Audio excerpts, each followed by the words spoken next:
ગાંધીધામની મહાદેવ હોટેલમાં મહિલાનો મૃતદેહ મળી આવ્યો તો તે બનાવ હત્યામાં પલટાયો હતો।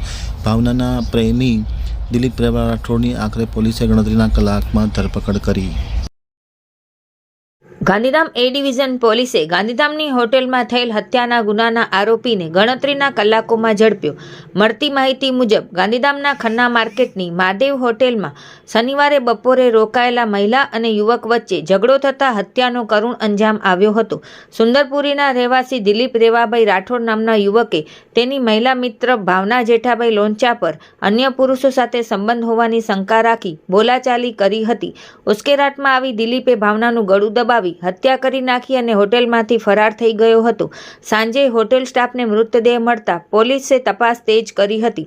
પેનલ પીએમમાં ગળું દબાવ્યાનું ખુલતા હત્યાના ગુનાના આરોપીને શોધી પકડી પાડવા પોલીસ મહાનિરીક્ષક ચિરાગ કોરડિયા સરહદી રેન્જ ભુજ તથા પૂર્વ કચ્છ પોલીસ અધિક્ષક સાગર બાગમાર અને ઇન્ચાર્જ પ્રોબેશનલ નાયબ પોલીસ અધિક્ષક પ્રતિક ચૌધરીની સૂચના અને માર્ગદર્શન હેઠળ એ ડિવિઝન પીઆઈ એમડી ચૌધરીએ પોલીસ સ્ટાફની અલગ અલગ ટીમની રચના કરી આરોપી દિલીપભાઈ રેવાભાઈ રાઠોડને ગણતરીના કલાકોમાં પકડી પાડી કાયદેસરની કાર્યવાહી કરી છે।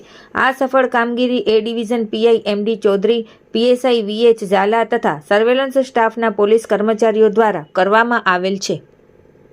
મહાદેવ હોટલમાં જે યુવતીની લાશ મળી આવેલ છે એ ઘટના હેઠળ પોલીસ તપાસમાં જાણવા મળેલ છે કે આરોપી દિલીપભાઈ રેવાભાઈ રાઠોડ તથા મરણ જનાર યુવતી પ્રેમ સંબંધમાં હતા તથા આ સંબંધ અંતર્ગત ગઈકાલે બપોરે 12:30ના અરસામાં આ આરોપી તથા યુવતી એ હોટલ મહાદેવ ખાતે મળેલા। આ મુલાકાતમાં આરોપીને યુવતી પર શંકા લાગી કે એને અન્ય યુવકો સાથે પણ આડ સંબંધ હોય। આ શંકા હેઠળ એને એ યુવતીને ગળે ફાંસો આપીને એનું મૃત્યુ નિપજાવેલ છે તથા એ લાશ ત્યાં હોટલમાં મૂકીને ત્યાંથી ફરાર થઈ ગયેલ છે। હોટલના મેનેજરને પોલીસને જાણ કરતા પોલીસની ટીમ તાત્કાલિક હોટલ ખાતે પહોંચેલી અને તપાસ હાથ ધરેલ હતી।